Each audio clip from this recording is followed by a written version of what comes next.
동남아 태국 푸켓 여행 2일차. 안녕하세요. 함께 사는 세상 꼬빠입니다. 오늘 태국 푸켓 여행 1차 이야기입니다.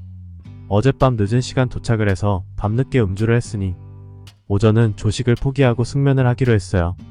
관광팀은 오전 11시까지 집합이기 때문에 그 전까지 휴식을 하다가 상큼하게 나가기 했죠. 숙소에서 나와서 숙소 입구를 한번 바라봐주고, 어제는 야간이고 막 도착해서 정신이 없어서 주위를 돌아볼 만한 시간이 없었던 것 같아요. 오늘은 되도록 많은 컷을 남겨보려고 합니다. 로비로 나오면서 리조트의 아침 모습도 담았죠. 비가 많이 내리는 태국이지만 오늘의 날씨는 아주 좋아 보입니다. 하지만 뜨거운 햇살과 습함은 역시나 겪을 일. 로비에서 반대편 숙소로 가는 길입니다. 르 메르디앙 리조트는 로비를 기준으로 양쪽으로 숙소가 복도길이 길게 있어서 로비로 나올 때는 미리 나와야 여유롭게 시간을 맞출 수 있었어요. 요트 투어를 하기 위해 버스를 기다리며 로비에서 나와 리조트 외부를 담아봤어요. 날씨는 정말 맑고 뜨거운 햇살이 가득합니다. 일행들과 버스가 올 때까지 잠시 돌아봅니다. 버스가 들어오고 시원한 에어컨을 찾아서 일행들과 부랴부랴 서둘러서 버스에 오릅니다. 정말 이틀 때지만 숙소와 차량, 에어컨이 있는 곳, 그곳이 바로 천국이라고 말할 수 있습니다. 잠깐이지만 태국에서 사는 건 쉽지 않겠다는 생각. 요트 투어 전에 점심 식사를 먼저 하기 위해서 센트럴 푸켓 식당에서 간단하게 식사를 했어요. 에스컬레이터 오르내리며 조형물 기념사진. 우리의 요트 투어를 하기 위해 도착한 선착장. 손님들을 기다리는 차량들이 대리하고 있습니다. 핑크빛 블링블링하게 꾸며놓은 전용 차량입니다. 군대에서 육공 이후로 태국에서 여행하는 동안 짐칸 좌석을 많이 이용하게 될 것 같습니다. 그래도 이 무더운 날씨에 걷기보단 분명 낫죠. 주위로 아름다운 푸른 바다와 요트가 가득해요. 저 중에 하나가 저희가 오를 포트겠군요. 처음 타보는 포트가 기대되면서 혹시나 저는 배멀미를 하기 때문에 괜찮을지 걱정되네요. 걱정 반 호기심 반 포트에 올랐습니다. 포트에 오를 때 신발을 벗고 한 곳에 모아둡니다. 귀중품이나 가방은 가지고 타셔도 되고 신발과 함께 보관을 하셔도 되는데 웬만한 건 다 가지고 타셔도 짐과 물건 놔둘 곳은 다 있을 거예요. 한참을 보트를 타고 가는 동안 뜨거운 햇살을 바다의 시원한 바람이 식혀줍니다. 하지만 자외선에 그대로 노출되시면 나중에 피부에 상당한 타격이 오시기 때문에 그늘에서 쉬면서 바다를 즐기시는 게 좋습니다. 목적지에 도착하면 스노클링을 하기 때문에 미리미리 구명조끼를 현지분들이 나눠줍니다. 요트로 먼 바닷길을 가르며 도착한 스노클링 장소. 바다 속에서 하는 스노클링이 생각보다 체력 소모가 꽤 되다 보니 다들 잠깐 하고 나왔어요. 나오자마자 시원하게 맥주 한 캔 마셔주니 꿀. 사진에서 어렴풋이 보이기는 하지만 깨끗한 푸른 바닷속으로 물고기들이 상당히 많이 헤엄치고 있는 것을 볼 수 있었습니다. 스노클링이 끝나면 이동해서 잠시 낚시하고 다음에 숙소로 다시 돌아가는 일정입니다. 다시 돌아가는 길에 낚시를 잠시 하기로 합니다. 주위에 요트 투어를 즐기는 팀들이 많았어요. 바다의 시원한 바람과 시원한 맥주가 최고. 드디어 진정 휴식을 하고 있구나 생각이 듭니다. 낚시를 위해 자리를 잡았습니다. 출발과는 다르게 조금은 파도가 강해졌습니다. 바다는 언제나 밝은 얼굴을 하다가도 순식간에 어두운 얼굴로 바뀌기 때문에 안정을 위해 잠시 체험만 하고 바로 철수를 했습니다. 잠깐이라 다들 낚시족과는 꽝이었지만 요트 운전하시는 현지분이 한 마리를 잡아 올려서 손질까지 깔끔하게 해서 즉석회를 해줬어요.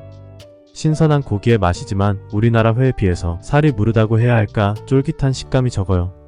조금 먹어보고 같이 내준 수박을 먹어봤어요. 헐. 수박은 정말 맛이 없었습니다. 그냥 물맛. 돌아오는 길 마지막쯤 바다에 비친 햇살과 선착장의 모습을 바라보며 오늘의 마무리 컷을 남겨요. 오늘 저녁은 골프조와 관광조 모두 모여서 저녁 만찬 계획이 있어 숙소로 서둘러 돌아갔어요. 리조트 레스토랑에서 다양한 코스 음식들을 먹고 오늘 하루 동안의 일들과 많이 대화를 했어요. 그리고 식사가 끝나면 바통 나들이를 계획했죠. 그래도 시내를 나가서 밤문화를 즐겨줘야죠. 저녁 식사를 서둘러서 마무리하고 늦기 전에 로비에서 차량 섭외. 시내로 나가는 툭툭이를 부르고 대기하다가 태국에서 처음으로 택시 툭툭을 타고 시내로 향했는데 정말 도로에는 사람들과 차량들로 늦은 시간임에도 가득했습니다. 빠통거리 입구에 도착해서 기념 촬영 컷 한번. 빠통거리에는 정말 많은 사람들이 있었어요. 거리마다 호객 활동하는 사람들이 정말 많아요. 먹자부터 술집 여러가지 쇼들을 보기 위해 여기저기 사람들과 가격 협상하는 모습이 보여요. 그리고 대마 모양의 가게들과 음식점도 많아요. 우리는 주의를 해야 하니 항상 조심해야 합니다.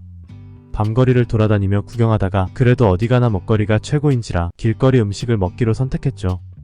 해물부터 튀김, 아이스크림, 과일 등등 많은 음식들이 있었지만 확실히 저녁을 먹고 나와서 그런지 속이 허기는 없어서 그런지 간단하게 맥주와 안주만 먹기로 했습니다. 튀김류와 치킨, 망고, 해물 요리를 하나씩 픽. 한 자리를 잡고 두세 군데에서 주문했어요. 사람이 많아서 자리 잡는 게 쉽지 않아요. 인원이 적다면 합석도 생각해야 합니다. 여러 가지를 먹어봤지만 저의 입맛은 새우튀김. 그 외에 맛있다 느낌은 들지 않았어요. 그리고 역시 치킨은 우리나라가 최고입니다. 하지만 분위기와 시원한 맥주는 만족스러웠죠. 오늘 일정의 마무리는 발 마사지입니다. 하루 스케줄 중에 가장 기대되는 부분이었죠. 쌓였던 피로감을 풀기 위한 최선의 선택. 일행 중에 영어 말렙이 2명이나 있어서 찾아가고 협상하는데 어렵지 않았습니다. 역시 영어 하나쯤을 알아야 하는데 아쉬워요. 인터넷 검색해서 많은 추천이 있는 곳으로 선택. 5명 찾아가니 반기며 분주하게 움직입니다. 샵은 그리 크지 않았지만 깔끔하고 친절해요. 3LOS 아이스크림 옆 마사지샵. 발 마사지는 인당 400바트로 평균적인 가격이고 1시간 동안 편하게 받고 숙면을 했습니다. 마사지가 끝나고 태국 여행이 끝나기 전까지 하루에 한 번은 방문을 하겠다는 계획으로 마무리.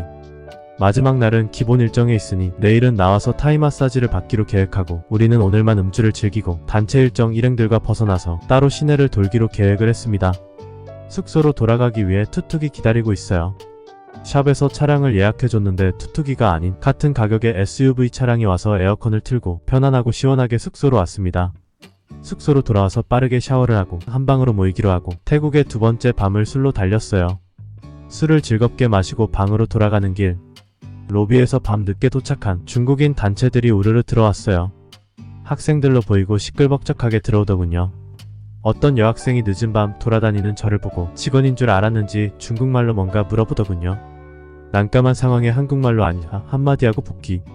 태국의 2번째 날도 기분 좋게 보냈습니다. 내일 시내 투어를 기대하며 시원하게 에어컨 틀고 깔끔하게 정리되어 있는 침대에서 잠이 듭니다. 숙소 외출 전에 항상 팁 $1 정도 남겨주세요. 팁에 따라 더 신경 써주는 느낌은 나의 생각.